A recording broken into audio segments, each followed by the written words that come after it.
Akka Efremin galata keen hima jaalala keef durbe Maqaa Abbaa kan Ilmaa kan Hafuura Qulqulluu Waaqa tokkoon ni amanna amiin. Kabajamootaa fi jaalatamootaa maatiiwwan Waaqayyoon kan jaalattan Waaqayyo isiniin kan jaalatu hordoftoonni chaanaalii keenyaa hundumti keessan akkam jirtu akkam yoo nageessanii akkamiin turtanii guyyaa har'aatiin kan nu ga'e Waaqni abbootii keenyaa galannii fi ulfinni teessoo isaa Aariyaam irratti isaatiif haa ta'u. Akka fedhaa fi jaalala Waaqayyootti guyyaa har'aa kana kutaa tokkoffaa kan waliitiin laallu fooniif dhiiga gooftaa eenyu faatu fudhachuu danda'a. Fooniif dhiiga gooftaa irraa immoo namoonni dhorkaman namoota akkamiiti?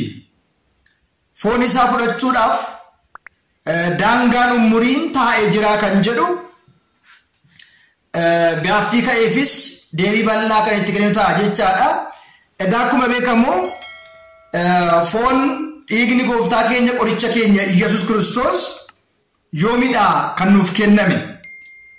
Isa irraa fudhachuun immoo faayidaa maalii qaba isa jedhu walitiin ni ilaalla. Anaaf dubbatti afaanii isin immoo gurrattiin dhageessan qalbiittiin qalbeeffattan anaafis isiniifis haa kennu. Kan barsiisu Waaqayyoodha, kan gorsus Waaqayyoodha. Waaqayyo hunduma keenya nu haa barsiisu, nu haa gorsu. Egaa akkuma beekamu foon isaa dhiigni isaa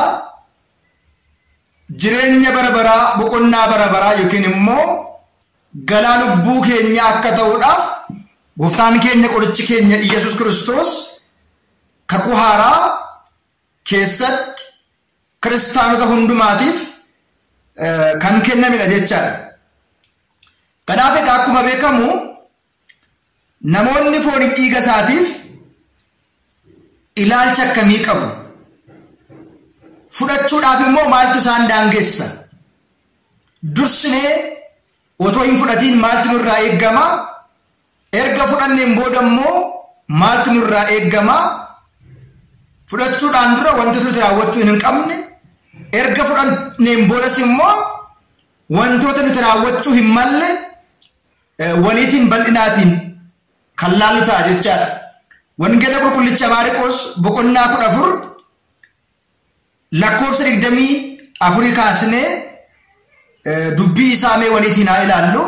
Wangeela Maarqos boqonnaa 14 lakkoofsa 22 kaasneetu dubbii jiru waliitiin ni ilaala jechaadha hunda dursa. Egaa akkas jedha.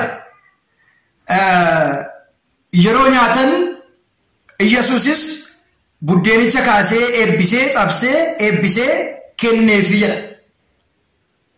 Yeroo nyaatan Iyyasuusis buddeenicha kaasee eebbisee cabsee kenneefi hoodhaa kuni foon koodhaa jedhe. Xoofoo sanas immoo kaasee eebbisee kenneefi hunduu isarraa dhuganii jedha. Galanni ulfinni gooftaa keenya qoricha keenya Iyyasuus Kiristoosiitiif haa ta'u. Innis waa'ee namoota hedduudhaaf kan dhangala'u dhiiga koo kakuu haaraati.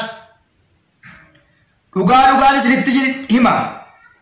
Mootummaa Waaqayyootti firee waynii kanarraa isa haaraa irraa hanga guyyaa dhugdanitti guyyaa sanatti immoo hin dhugdanii jedhanii jedha.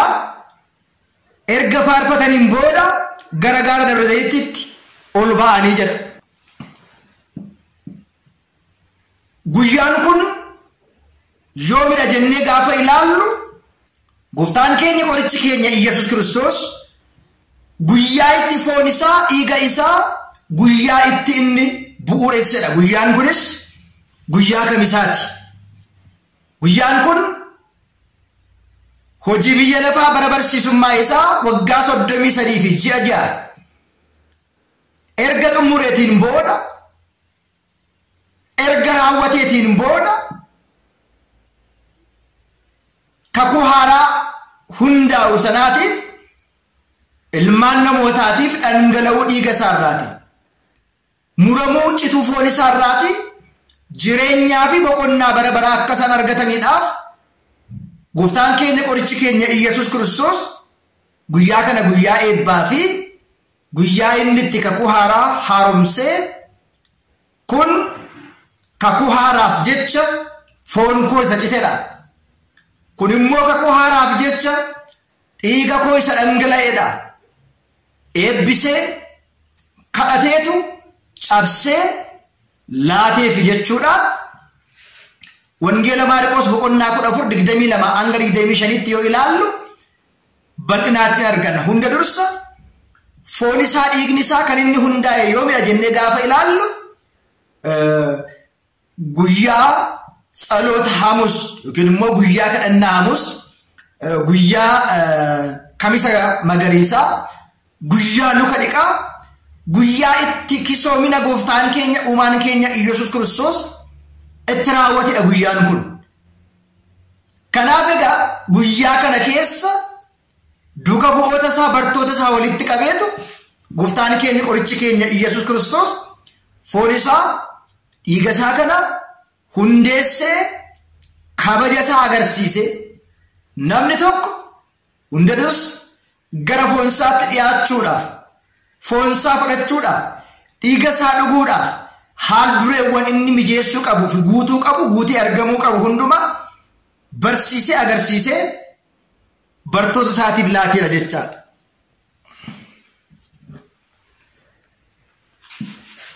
Egaa kanarraatii ka'uudhaan seerrisa heerrisa maal akka ta'ee fi kiristaanonni fooniif dhiiga isaa fudhatan akkamitti deddeebi'uu akka qabanii fi maaltu isaanirraa akka barbaachisu seeraa fi heerasaa gooftaan keenya qorichi keenya Iyyasuus Kiristoos guyyaa inni itti kaa'e jimaata fannifamuuf guyyaa kamisa isaa guyyaa kana kamisa magariisaa guyyaa luka dhiqaa guyyaa kisoominaa jechuudhaan maqaa garaa garaatiin guyyaan kun waamama. Kaayyoo fi karoorri keenya guyyaa har'aa kun fooniif dhiiga gooftaa fudhachuudhaaf maaltu nurraa barbaachisa? Akkamitti fudhachuu qabna? Fooniif dhiiga gooftaa fudhachuudhaaf daangaan umurii jira moo hin jiru? Dargaggoonni shamarroonni fudhachuu qabu moo fudhachuu hin qaban? Warreen gaa'ela keessa jiran qorrobuu qabu moo qorrobuu hin qaban? Qurbaanni kun immoo ilaalchi namoonni isaatiif kennan ilaalcha akkamiiti kan jedhus immoo bal'inaatiin gad fageessinee waliitiin akka laalluuf kutaa jalqabaa kana keessatti hunda dursa foon isaa maalidha? Dhiigni isaa maalidha? Yoo nyaachuu baanne dhiiga isaa, yoo dhuguu baanne foon isaa, yoo nyaachuu baanne dhiiga isaa, yoo dhuguu baanne rakkoo inni qabu maalidha? Yoo fudhanne bu'aa maalii argannaa? Yoo fudhachuu baanne immoo miidhaa maalii qabasa jedhu akka laalluufidha. Keessumaati qulqullichi Yohaannis wangeela qulqullicha Yohaannis boqonnaa 52 kaasnee gaafa ilaallu 51 kaasnee gaafa ilaallu akkas jedha. Samii irraatii kan bu'e buddeenni jireenyaa anadha. Eessarraatii kan bu'e ilmaan namaa fayyisuudhaaf, ilmaan namaa kabaja isaa jalqabaatti deebisuudhaaf, boqonnaa bara baraa laachuudhaaf buddeenni samiirraatii gara biyya lafaatti dhufe anadha. Namnis immoo buddeena kanarraatii yoo nyaate jireenya bara baraatiin jiraata yookiin immoo bara baraatiin hin jiraata jedha. Galannii fi ulfinni isaaf haa ta'u. Samiirraatii kan bu'e buddeenni bara baraa anadha. Warri immoo buddeena kanarraatii nyaatan jireenya bara baraatiin jiraatu jedhe. Anis immoo addunyaa kanaatiif jireenya kennuudhaaf jireenya kanan kennu yookiin immoo addunyaa kanaatiif jireenya kan kennu foon koodha. Egaa warri Ayihudootaa namni kun foon isaa akka nyaannuuf akkamitti dandeenya? akkamitti sinuu kennuu danda'e jechuudhaan walii isaaniitii wal mormanii jedha. Kanaaf Yesuus akkana jedheen dhugaa isinitti himaa, foon ilma namaa dhiiga ilma namaa yoo dhuguddan malee jireenya bara baraa hin qabdan. Warri Ayihudootaa jireenya bara baraa kan namaa kennu foon koo dhiiga koo kana yoo dhugdan malee jireenya bara baraa hin argattan gaafa jedhu, akkamitti foon namaa dhiiga namaa dhuguun danda'ama? Dhiiga koo dhugaa foon koo nyaadhaa akkamittiin jedha? Egaa abbooliin maal jedhu? መለኮት የተዋህደው ስጋ ግን የተለየው ዋቁማ ኢሳትን ከንወር ፍረቴ ፎን ያደ ፎን ቢየለፋ እራገሩ ገራገርቱማ ጉዳ ከን ቀቡዳ ፎን ፍረኑ ማለ ኢሳከ ፎኒ ፊ ኢገ ቢየለፋ ሰራከን እንታነ አቦሊን ኬኛ ከትኑ በርሲሰኔ ጅሩ ጀቻ ከናም ቦዳ ፎን ኮ nyaata dhugumaati dhiigni koos dhugaatii dhugumaati foon koo kan nyaatu dhiiga koo kan dhugu isa nan kaasa jiraata akka ta'uuf akkuma kana immoo kan nyaatu yoo jiraate anis isa akkan kaasu ni ta'a jedha. Samiirraati kan bu'e buddeenni isa kanadha. Abbooliin keessan nyaata qulqulluu yookiin immoo mannaa nyaatanii du'anii akka san mannaa nyaata qulqulluu sana nyaatanii du'an miti. Buddeenni kun dhiigni kun bara baraan ni jiraata jechuudhaan kabajaa fi ulfina foon isaa dhiiga isaa gooftaan keenya qorichi keenya Yesuus Kiristoos bal'inaatiin wangeela kana irratti barsiisee jira jechuudha. Egaa maatiiwwan Waaqayyoo erga foon isaa Waaqayyoon nuu kenne jireenya boqonnaa bara bara akka itti argannuuf Waaqayyo erga nuu laate akkamitti nyaannaa yoomis nyaannaa sadarkaa umurii kam irratti otoo hin fudhatiin maaltu nurraa eeggama fudhannee kaanee immoo maalirraati dhorkamna seerri isaa heerri isaa maal fakkaata isa jedhu bal'inaatiin waliitiin kutaa lammaffaa keessatti ni barannaa.